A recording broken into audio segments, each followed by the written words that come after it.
Bismillahirrahmanirrahim. Assalamualaikum warahmatullahi wabarakatuh. Alhamdulillah, segala puji bagi Allah yang masih memberi kita nikmat kesehatan serta hidayahnya. Salawat serta salam semoga tetap tercurahkan kepada junjungan kita Nabi besar Muhammad sallallahu alaihi wasallam. Allahumma sholli ala sayyidina Muhammad wa ala sayyidina Muhammad.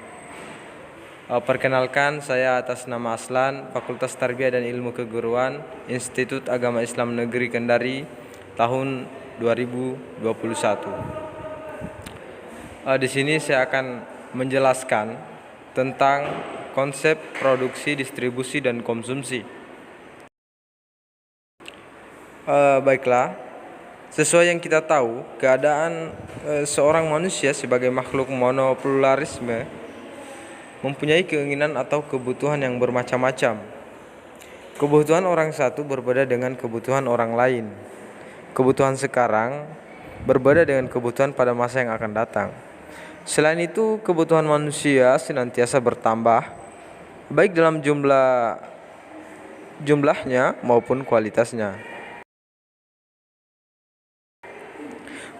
Kebutuhan manusia dapat dikelompokkan menjadi beberapa macam. Yang pertama yaitu menurut intensitasnya atau dikenal dengan tingkat kepentingannya. Berdasarkan intensitasnya, kebutuhan manusia dapat dibedakan menjadi kebutuhan primer, sekunder, dan tersier. Kebutuhan terprimer adalah kebutuhan yang mau tidak mau harus dipenuhi. Terpenuhinya kebutuhan primer ini dimaksudkan untuk mempertahankan hidup secara layak.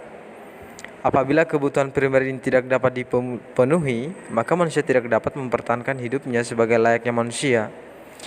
Adapun kebutuhan yang termaksud kebutuhan primer adalah makanan, minuman, sandang, dan papan.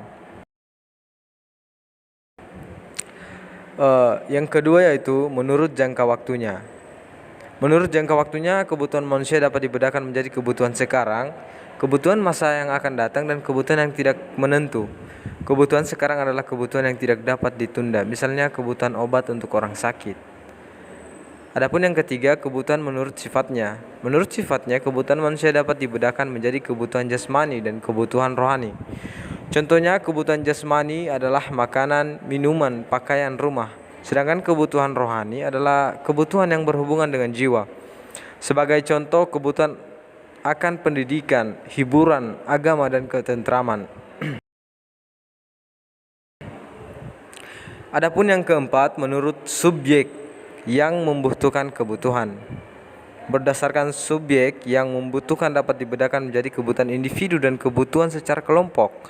Kebutuhan individu antara yang satu dengan yang lain tidak sama, sedangkan kebutuhan kelompok ditujukan untuk kepentingan bersama, misalnya kebutuhan keamanan, persatuan, peraturan tata tertib, dan perlindungan. Baik, selanjutnya saya akan menjelaskan tentang produksi. Produksi dapat dibedakan menjadi dua, yaitu dalam arti sempit dan arti luas. Dalam arti sempit, yang dimaksud produksi adalah setiap kegiatan atau usaha untuk menghasilkan barang. Sehingga jika tidak ada wujud barang yang dihasilkan, maka kegiatan itu tidak termaksud produksi. Sedangkan dalam arti luas, dimaksud dengan produksi adalah setiap kegiatan atau usaha untuk menciptakan atau meningkatkan nilai kegunaan suatu barang. Suatu barang dikatakan memiliki nilai kegunaan apabila barang tersebut dapat memenuhi kebutuhan manusia. Selanjutnya, faktor-faktor produksi. Adapun yang dimaksud dengan faktor produksi adalah suatu yang diperlukan dalam melakukan proses produksi. Faktor-faktor produksi salah satunya yaitu sumber daya alam. Yang dimaksud sumber daya alam adalah segala sesuatu yang disediakan oleh alam yang dapat digunakan manusia dan memenuhi kebutuhannya. Sumber daya alam ini dapat berupa tanah, pasir, hewan, bahan-bahan tambang, dan sebagainya. Adapun selanjutnya, faktor produksi yaitu sumber daya manusia.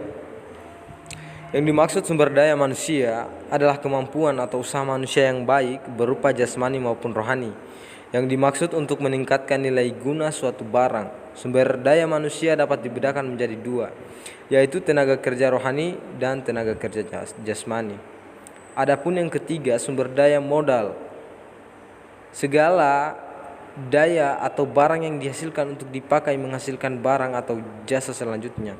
Contohnya adalah uang, tanah, mesin-mesin, peralatan, kendaraan, gedung, dan sebagainya.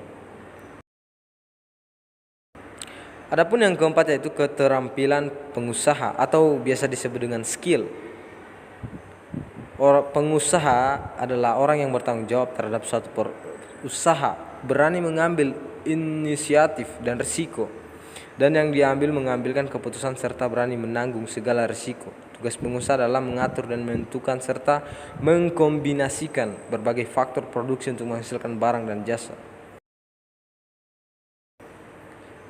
Selanjutnya yaitu distribusi. Distribusi merupakan semua kegiatan untuk menyalurkan atau memindahkan barang atau jasa dari produsen ke konsumen.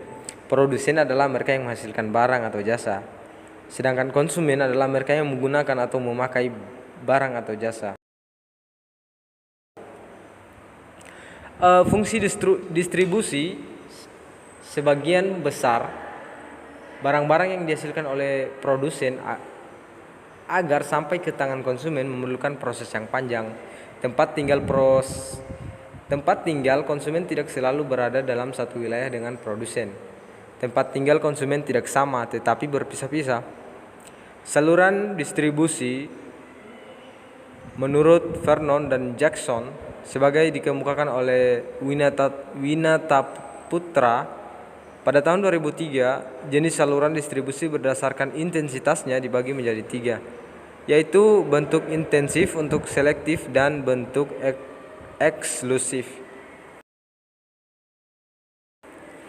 Adapun lembaga-lembaga distribusi, keberadaan lembaga distribusi sangat penting dalam kegiatan ekonomi, karena melalui lembaga distribusi inilah barang-barang produksi dari produsen dapat dijual ke konsumen. Adapun lembaga-lembaga distribusi itu adalah sebagai berikut: grosir, agen, dan pedagang eceran.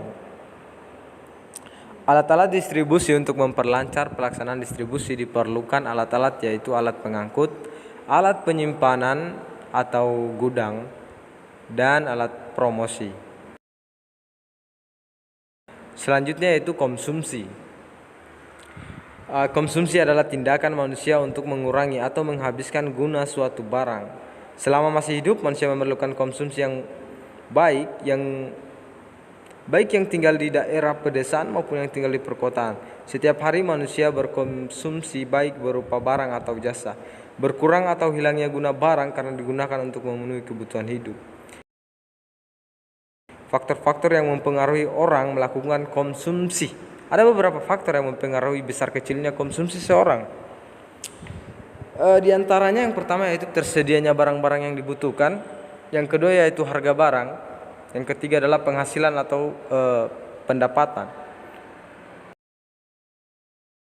Selanjutnya yaitu nilai suatu barang. Nilai suatu barang adalah kemampuan suatu barang untuk ditukarkan dengan barang lain, serta kemampuan barang untuk dapat dipakai memenuhi kebutuhan. Suatu barang dikatakan mempunyai nilai apabila barang tersebut mempunyai kemampuan untuk dipakai atau dapat ditukarkan dengan barang atau jasa lain. Sehubungan dengan hal tersebut, maka nilai suatu barang dibedakan menjadi 2, yaitu nilai tukar dan nilai pakar.